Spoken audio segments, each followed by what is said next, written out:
Do you remember the two experiences of Moses getting the water to flow out of the rock? In Exodus, God speaks to him and says, the people are complaining because they're thirsty. And so God says, strike the rock with your rod and the water will gush. And he strikes the rock and the water gushes. But then you get into Numbers and it happens that people are complaining again. And Israel was pretty good at complaining, you know. And so they irritated Moses. And he was upset with them, impatient and angry.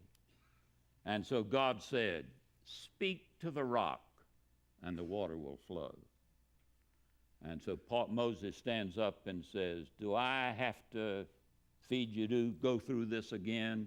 And he speaks strongly against them for their testing God, and he strikes the rock and the water flows.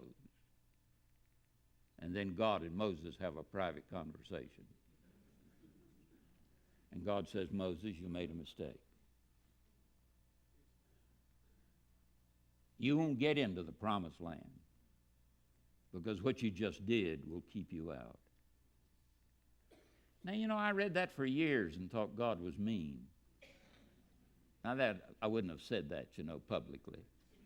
But I thought, after all Moses did for him, I mean, for all these people, and then God says, just because of that, you can't get in the promised land. I think I understand now why God said that. He said, if I let you in the promised land, then the message will be mixed.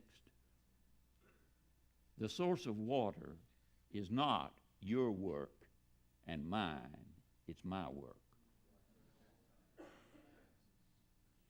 And I cannot let that message be mixed.